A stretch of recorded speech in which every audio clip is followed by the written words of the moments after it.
भगवान की भक्ति की बड़ी विलक्षण महिमा है। इतनी विलक्षण महिमा है भक्ति की, इसको आप लोग आदर्श और अनुकरणीय मत मान लेना, ये हम पहले से सावधान कर देते हैं। उच्च कोटि के जो भक्त हैं उनकी बात कह रहे हैं, भगवान के अनन्य प्रेमी जो भक्त हैं उनकी बात कह रहे हैं। कथनचित कोई दोष भी उनके जीवन में आ जाए तो वह दोष भी उनको संसार के चक्र में डालने वाला नहीं होता, अपितु वह दोष ही भगवान की उपासना का गुण बन जाता है और भगवान उस दोष को ही गुण मान करके रीझ जाते हैं। एक ऐसे भक्त का चरित्र आता है, व्यास जी ब्राह्मण थे, ब्राह्मण कुल में उनका जन्म हुआ था। उन भक्त का नाम था श्री हरिपाल, और भगवत कृपा से वे बड़े संपत्तिशाली थे, श्रीमंत थे, धनाढ्य थे, पर भगवान की विशेष भक्ति थी उनके मन में। संसार से, शरीर से पूर्ण वैराग्य था, विवाह नहीं करना चाहते थे। लेकिन एक विप्र कन्या ने, वो भी बड़ी भक्तिमती थी, उस विप्र कन्या ने प्रतिज्ञा की कि जो 1000 साधु ब्राह्मण को रोज जिमाएगा मैं उससे विवाह करूंगी, और नहीं तो ब्याह ही नहीं करूंगी, ऐसे ही भजन करूंगी। जब हरपाल जी के कान में बात पहुंची तो हरपाल जी के मन में आया, भैया ऐसी कन्या मिले तब तो विवाह किया जा सकता है, क्योंकि वो उसकी प्रतिज्ञा है कि जो 1000 साधु ब्राह्मण रोज जिमावे उससे मैं विवाह करूंगी। तो उन्होंने स्वीकार कर लिया विवाह का प्रस्ताव, वैदिक पद्धति से विवाह हो गया। अब घर में ठाकुर सेवा, संत सेवा, ब्राह्मणों की सेवा, गौ माता की सेवा, अब सेवा के काम में ऐसे तल्लीन हो गए हरपाल जी कि अब कमाते तो कुछ नहीं, खाली खर्च ही खर्च करते। अरे कोई खर्च ही खर्च करे, कमावे कुछ नहीं तो कुबेर का खजाना भी खाली हो जाएगा। उनके पास जितनी संपत्ति थी सब साधु ब्राह्मण की सेवा में, उत्सव महोत्सव में व्यय हो गई, कुछ नहीं रहेगा उनके पास। जमीन जायदाद थी उसको बेचना शुरू किया, उसको बेच बेच के खिलाने लगे। क्यों? उनको फुर्सत ही नहीं थी धन कमाने की। अब जब वो भी नहीं रहा तब हरपाल जी ने फिर लोगों से उधार लेकर सेवा करना शुरू किया। भैया दे दो, हम फिर समय आएगा तो हम चुका देंगे आपका। तो बड़े आदमी थे, बड़े आदमी की बाजार में साख होती है, तो लोग सोचते कि ये जरूर कहीं न कहीं गाड़ के इन्होंने कोई खजाना रखा होगा, अभी बेचते चले जा रहे हैं, जब चाहेंगे 1 मिनट में सबका चुका देंगे, ऐसा लोग मन में सोचते थे। इसलिए लोग उनको, बड़े आदमी थे, बड़ी साख थी उनकी, तो उधार दे देते। लेकिन जब उधार चुकाने का अवसर है तो उधार चुकाने की शक्ति ही नहीं थी, तब लोग समझ गए कि तो उधार तो ले लेते हैं पर देने का तो नाम तक नहीं लेते हैं। तब लोगों ने उधार देना भी बंद कर दिया। पर इन्होंने गौ ब्राह्मण संतों की सेवा बंद नहीं की, वो सेवा करते चले गए। जहां व्यास जी पक्षियों को चुग्गा डालने लग जाओ, धीरे धीरे हजारों पक्षी आने लग जाते हैं। संत सेवा होने लगी तो देश दिशा विदिशाओं से अनेक संत आकर के उनको दर्शन देते, सत्संग होता, सबको कृतार्थ करते। तो अब वो क्या करने लगे हरिपाल भक्त? हरिपाल भक्त अब चोरी करते। चोरी आप लोग मत करना ये काम, इसलिए हमने पहले सावधान कर दिया कि आप कहोगे तो चोरी करके भी सेवा की जा सकती है। पहले हरिपाल जी जैसे अपना सर्वस्व लुटाओ, बाद में सोचना ये बात। अब पहले ही सोच लोगे तो गड़बड़ हो जाएगी। ये अति भक्ति का चरित्र है। तो चोरी क्या करते महाराज जी? सोना चांदी नहीं चुराते, वो घरों में जाते तो घी, बूरा, गुड़, आटा, दाल, चावल, ये जो राशन सामग्री इसी को उठा लाते और उसी के घर से लाते जो कमाता तो खूब, वो साधुओं की ब्राह्मणों की सेवा नहीं करता, उसी के घर जाते, सबके घर नहीं जाते। जो भक्त है, धर्मनिष्ठ है, सेवा करता, उसको क्या लेना। एक वैश्य के यहाँ हरपाल जी पहुंच गए चोरी करने। वो वैश्य भगवान का बड़ा भक्त था। उसके घर में घुसे और आटा, दाल, चावल, घी, बूरा सब अलग अलग रख लिया, उन्होंने बांध लिया चादर में अपनी, और बांध करके वहां जाने वाले थे। तब तक वो वैश्य की लड़की जग गई। उसने धीरे से अपने पिताजी से कहा, पिताजी लगता है घर में कोई चोर घुसा है, हल्ला मचाओ, लगता है घर में कोई चोरी कर रहा है, वो सब सामान उठा रहा है। तो उस वैश्य ने क्या कहा धीरे से, अरे बेटी चुप हो जा, सो जा। हम तो इसीलिए रोज अपने दरवाजे पर कुंडी भी नहीं लगाते कि कभी महान संत सेवा प्रेमी, साधु सेवा में प्रेम करने वाले भक्त राज हरपाल जी की चरण रज हमारे घर में पड़ जाए। ये चोर नहीं है, ये तो इस नगर के गांव के महान संत श्री हरिपाल विप्र हैं, जो हमारे अन्न चून को साधु सेवा में लगाएंगे। साधु में कहावत है कि जिसका चून उसका पून, साधु को पाप न पून, न पाप न पुण्य, जिसका चून उसका पुण्य।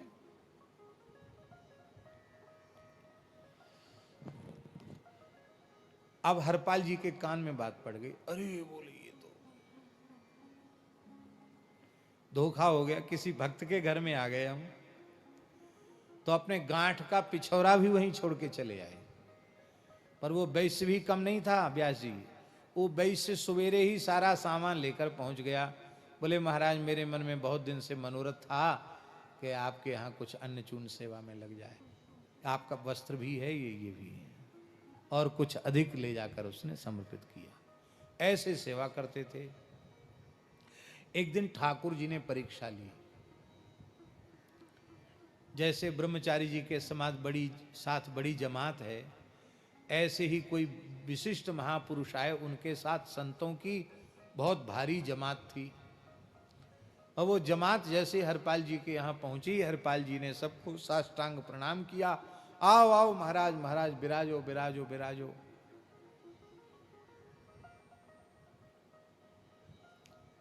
पत्नी से कहा कि कुछ है घर में, साधुओं के प्रसाद की व्यवस्था, भिक्षा की व्यवस्था।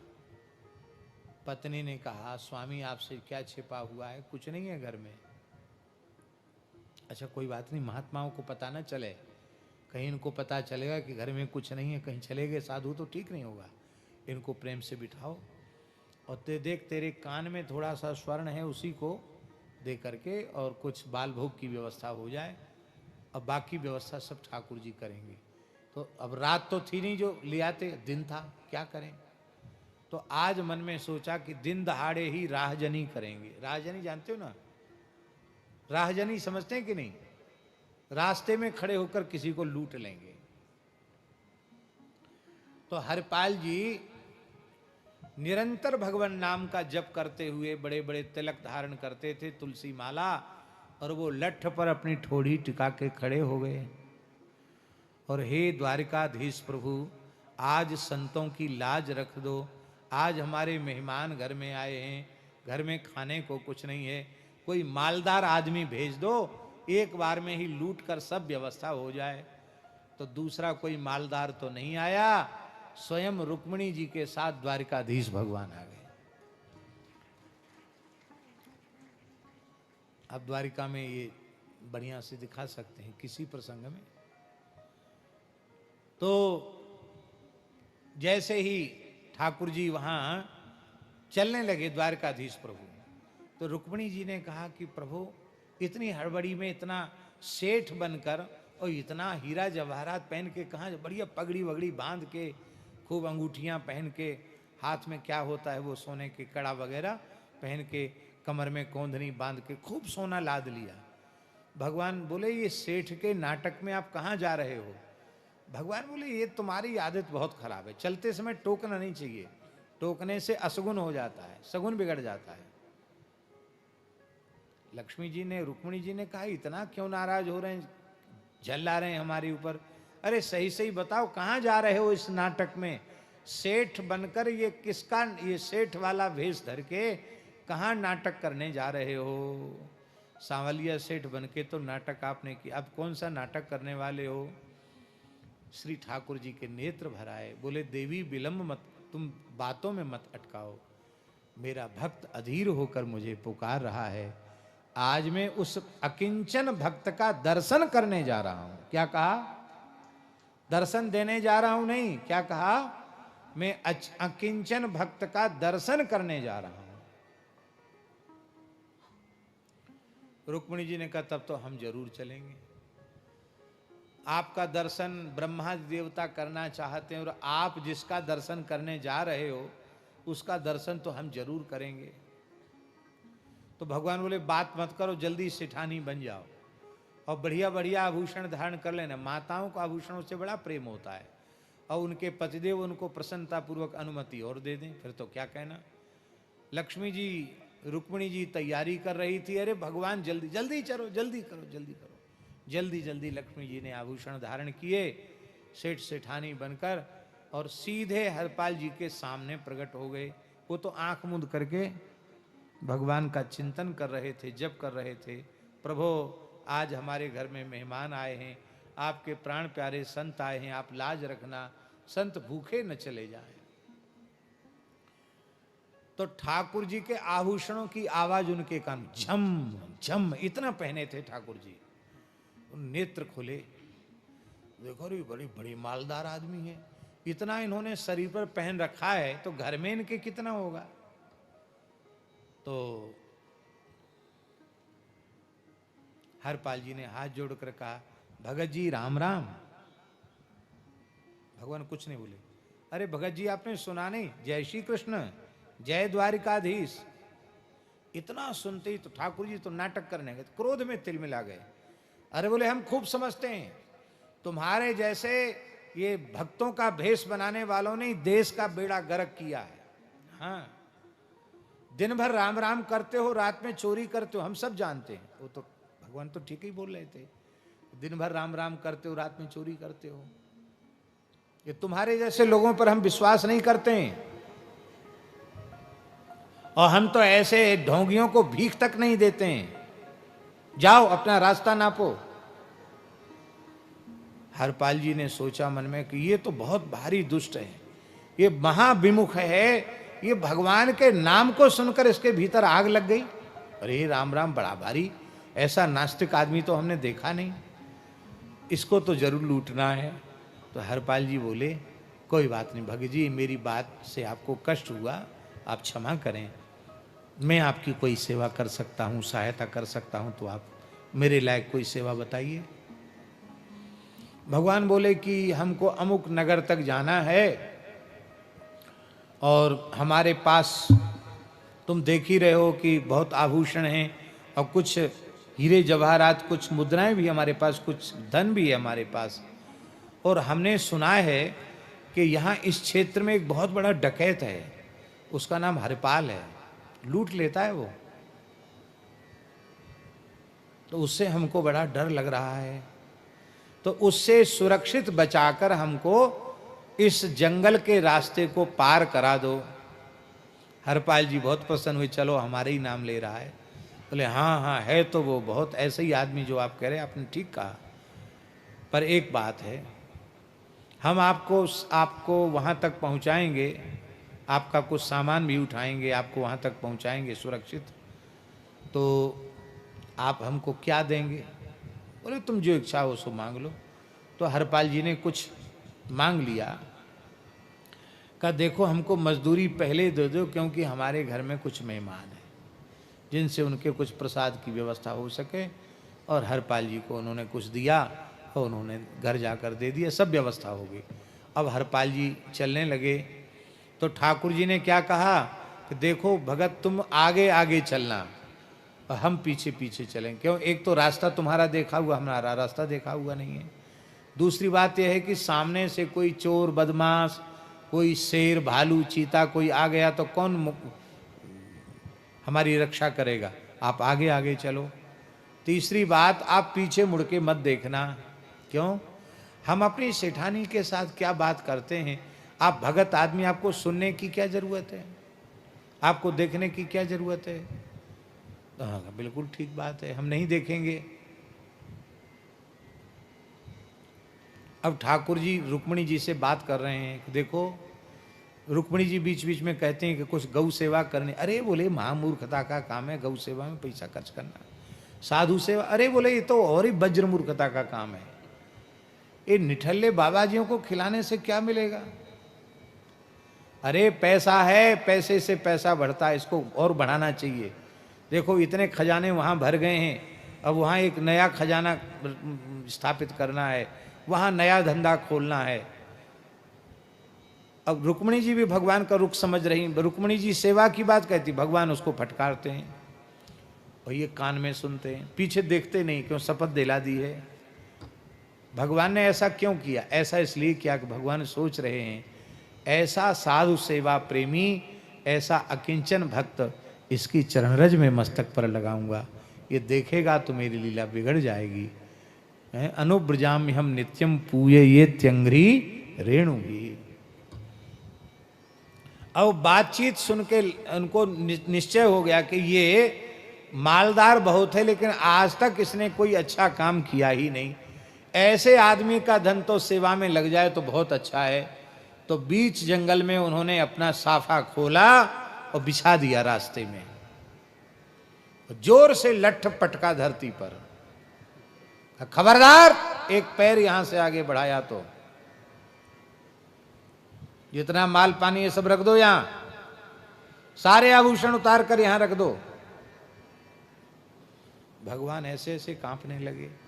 रुक्मिणी जी मन में सोचने लगी कि मधुकैटभ के आगे नहीं थर-थर कांपे, हिरण्यकशिप हिरण्याक्ष के आगे थर-थर नहीं कांपे, रावण कुंभकर्ण के आगे थर-थर नहीं कांपे, शिशुपाल दंतवक्त्र के आगे, कंस के आगे थर-थर नहीं कांपे। ये क्या हो गया इनको? कलयुग में लगता भगवान भी कमजोर हो गए हैं, ये इतना क्यों डर रहे हैं?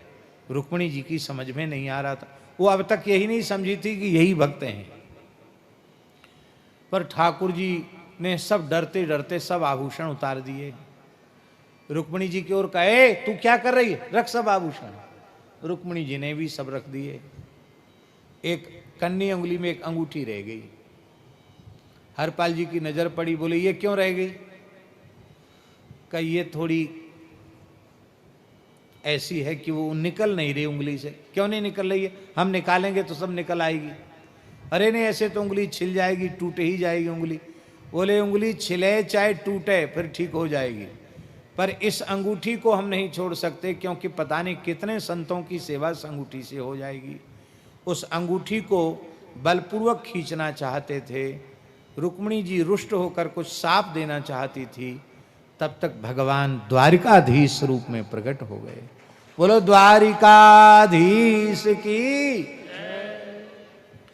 और जब वे द्वारकाधीश हो गए तो रुक्मिणी जी भी अपने स्वरूप में प्रकट हो गई। हरपाल जी फूट फूट कर रोने लगे, प्रभु आप हमारे साथ लीला करने के लिए आपने ही ये नाटक किया। निहिकिंचन एक दास तासुके हरिजन आए, विदित बटो ही रूप भये हरि आप लुटाए। ना भाजी कह रहे हैं, भगवान लुट गए। भगवान ने कहा आप जैसे भक्त तो हमको लूट ही लेते, हम तो खुद लूटने आए थे। बहुत अच्छा हुआ, और अब ये संपत्ति आप अपने घर ले जाओ। अब अक्षय होकर यह धन आपके यहाँ रहेगा। चाहे जितनी गौओं को खिलाओ, चाहे जितने ब्राह्मणों की सेवा करो, चाहे जितने साधुओं की सेवा करो, अब तुम्हारे यहाँ संपत्ति का कभी अभाव नहीं होगा, ले जाओ इसको। हरपाल जी बोले कि हमको लोग कितना मूर्ख कहेंगे कि ठाकुर जी को तो जंगल में छोड़ आया और धन ले आया, और भगवान आज जो आपका हमें दर्शन हुआ है इसके मूल में मेरी पत्नी का योगदान है।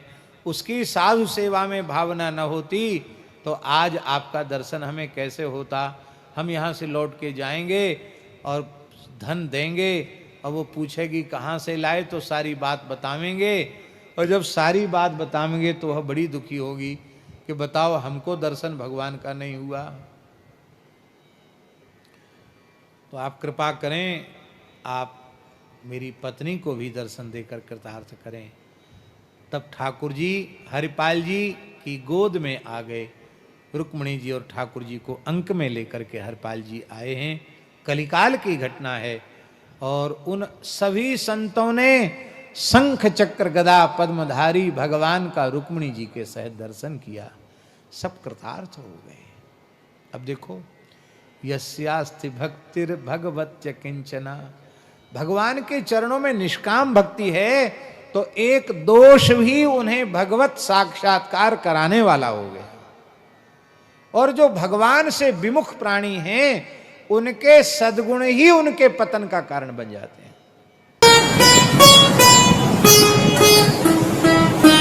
श्री सीताराम प्रतिदिन सत्संग एवं दर्शन के लिए श्री महाराज जी के ऑफिशियल चैनल को जरूर सब्सक्राइब करें।